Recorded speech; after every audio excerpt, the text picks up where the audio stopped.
বাপীশ্বৰ, আমাৰ জেঠেৰী মাধৱৰ লগত মতবিৰোধ ঘটিছে। এওঁ সংস্কৃত শাস্ত্ৰ অধ্যয়নেৰে বিদ্যান। বাদত বলাব নোৱাৰি আপোনাৰ ওচৰলৈ লৈ অনা হৈছে। এয়া বৰ সহজ কথা ৰামদাস।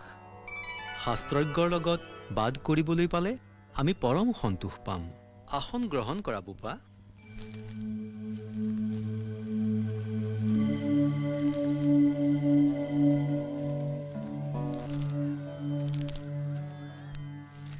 এওঁৰ ওচৰত আমি জগৰ লগাইছোঁ। জগৰ বা কিহৰ? জগৰ গুৰুতৰ। দেৱী গোসাঁনীৰ পূজা অৰ্চনাৰ বাবে বলিৰ পাঠা এটি আনিবলৈ আমাক পাচিছিল। পিছে বাপ ঈশ্বৰৰ ভাগৱত ব্যাখ্যা শুনি সেই কৰ্ম আমাৰ দ্বাৰা সম্পন্ন নহল। সেই কথাতে এওঁ আমাৰ ওপৰত ক্ৰোধান্বিত। এই বিষয়ে তোমাৰ ক'বলগীয়া কি? আইৰ নৰিয়াৰ সময়ত বগা পাঠা এহাল আগ কৰি থোৱা হৈছিল। মহাষ্টমীত পাঠাহাল গোসাঁনী তৰ্পিব লাগে। শৰৎকালত দেৱী দশভূজাৰ পূজা বিধিসন্মত। আপুনি ৰামদাসৰ মতিভ্ৰম ঘটাইছে। এই বলি বিধানৰ শাস্ত্ৰসন্মত যুক্তি ক'ত মাধৱ? অনেক যুক্তি আছে। ই পূৰ্বাপৰ চলিত প্ৰথা। গীতাত ভগৱান শ্ৰীকৃষ্ণই কৈছে, সহয়ক্যাহা প্ৰজা চিষ্ট্বা পূৰ্বাচ প্ৰজাপতি অনেন প্ৰসবিষ্যদ্ধ মেষ উষ্টিষ্ট কামধু। কৈছে সঁচা। যজ্ঞভোগী দেৱতাসকলে যজ্ঞ ভোগ কৰিবলৈ পালে অভীষ্ট সিদ্ধি হয়। তাকে নকৰিলে অভীষ্ট সিদ্ধি নহয়।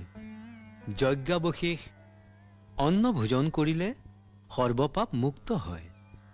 কেৱল আপোন উদৰৰ কাৰণে অন্ন পাক কৰিলে পাপান্নত পৰিণত হয়। পিছে ইয়াত বলি বিধানৰ কথা ক'ত? আছে, পুৰাণতো আছে। যদি দুৰ্গা দেৱীক বলি বিধান দি পূজা কৰা হয়, সৰ্বকামনা সিদ্ধি হয়। নৱম্যাদো যজেত দুৰ্গাং হ্ৰিং দুৰ্গে ৰক্ষিণীতি চ। তেন্তে পিছৰখিনি আমিয়েই কওঁ। মাতৰ মাতৰ বৰে দুৰ্গে সৰ্বকামাৰ্থ সাধনে অনেন বলিদানেন সৰ্বকামান প্ৰয়চ্ছ মে। আছে। পিছে এই যে সৰ্বকামনা সিদ্ধি হয় বুলি কোৱা হ'ল, এই কামনা কি? এই কামনাত আছেই বা কি? জনম মৰণ ক্লেশৰ পৰা এই বলি বিধানে উদ্ধাৰ কৰিব পাৰে জানো? যি বলি প্ৰদান কৰি দেৱীক পূজা কৰা হয়, সেই বলিয়েই বা কাৰ সৃষ্টি? মনুৱে কৈছে, না মাংস ভক্ষণে দোষো না মদ্যে নৰমেথুনে। মাধৱ, মনুষ্য জীৱনৰ মূল লক্ষ্য জানো এইটো? মদ মাংস মৈথুনৰ ব্যৱহাৰৰ প্ৰশ্ন ইয়াত উত্থাপিত হ'ল কেনেকৈ? দুৰ্গা পূজাত বলি বিধানৰ প্ৰয়োজনীয়তা বিষয়ত তোমাৰ আন আৰু কিবা যুক্তি আছে নেকি? আমাৰ যুক্তি দিয়া হ'ল, এতিয়া বলি বিধান কিয় নিষ্প্ৰয়োজন তাৰ শাস্ত্ৰসন্মত কিবা যদি যুক্তি আছে জনাওক। মই জনাত গৃহস্থসকলৰ বাবে পঞ্চযজ্ঞ সম্পাদন কৰাটো কৰ্তব্য। মাধৱ, এক কৃষ্ণত শৰণ লোৱাজনৰ বাবে সেইসমূহৰ প্ৰয়োজন নাথাকে। তদুপৰি জীৱ জন্তুৰ হিংসাৰ বিৰুদ্ধে বেদে কি বিধান দিছে কওঁ শুনা। অবিমাহিংসিঃ গাং মাহিংসিঃ যজমানস্য পশুন পাহি একশফং মাহিংসিঃ মাহিংসিঃ পুৰুষং জগৎ অভয়ং পশুভ্যঃ পশুশ্ৰায়থম দ্বিপালং চতুষ্পাদ পাহি। মাধৱ, তুমি হয়তো গীতাৰ প্ৰবৃত্তি মাৰ্গতে আবদ্ধ। নিবৃত্তি মাৰ্গ তোমাৰ দৃষ্টিগোচৰ হোৱা নাই। গুণময় প্ৰবৃত্তি মাৰ্গে অনিত্য সংসাৰত আসক্তি বৃদ্ধি কৰে। নিৰ্গুণ নিৰ্বৃত্তি মাৰ্গে জীৱাত্মা আৰু পৰমাত্মাৰ লগত সংযোগ স্থাপন কৰে। এই পৰম তত্ত্ব স্বয়ং কৃষ্ণই গীতাত স্পষ্ট কৰি দিছে। নিবৃত্তি মাৰ্গ জানো এটা মাৰ্গ? কিন্তু উত্তম কোনটো, প্ৰবৃত্তি নে নিবৃত্তি? বেদ, গীতা, ভাগৱত আদি সকলোতে নিবৃত্তি মাৰ্গৰ শ্ৰেষ্ঠত্বকহে স্বীকাৰ কৰা হৈছে। কিন্তু গীতাত কৈছে, তুমি গীতাৰ কি কথা ক'ব বিচাৰিছা তাক মই ধৰিব পাৰিছোঁ। পিছে এটা কথা, তোমাৰ সেই কথাত প্ৰবৃত্তি আৰু নিবৃত্তি মাৰ্গ এই দুয়োটি দিশে চকু দিয়া হৈছে জানো? ভাগৱতে কি কৈছে শুনা মাধৱ। যথা তৰুৰ মূলা নিষেচনেন তৃপ্যন্তি তৎস্কন্ধ ভুজোপশাখः প্ৰাণোপহৰাৎ যথেন্দ্ৰিয়াণাং তথৈব সৰ্বাৰ্হণাম অচ্যুত্যজ্য। মাধৱ, এই ফাঁকি শ্লোককে অৱলম্বন কৰি আমি কৈছো, বৃক্ষৰ মূলত যেন দিলে আনি জল, হুৱয় তৃপ্তি তাৰ পত্ৰ পুষ্প ফল।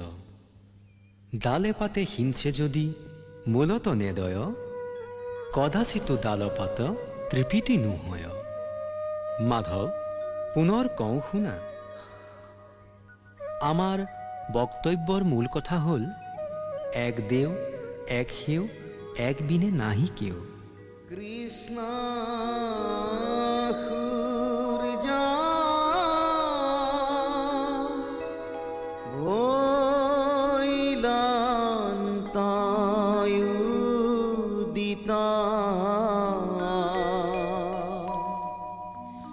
নাম ধর্ম করিলা বিদিত। আমাৰ অহংকাৰ ক্ষমা কৰক পাপীশ্বৰ। মাধৱ, আমাৰ প্ৰচাৰিত ধৰ্ম এক শৰণ হৰিনাম ধৰ্ম। এই ধৰ্ম নিৰ্গুণ, কৃষ্ণৰ গুণনাম শ্ৰৱণ কীৰ্তনৰ ধৰ্ম। আমাক ভকতৰ সংগ দিয়ক বাপীশ্বৰ। আমাক নিৰ্গুণ জ্ঞান দিয়ক। আমাক কৃষ্ণত শৰণ কৰাওক বাপীশ্বৰ। আজিহে বুজিলো আমি মূৰ্খমতি। আমাক উদ্ধাৰ কৰক বাপীশ্বৰ। আমাক উদ্ধাৰ কৰক। উঠা মাধৱ,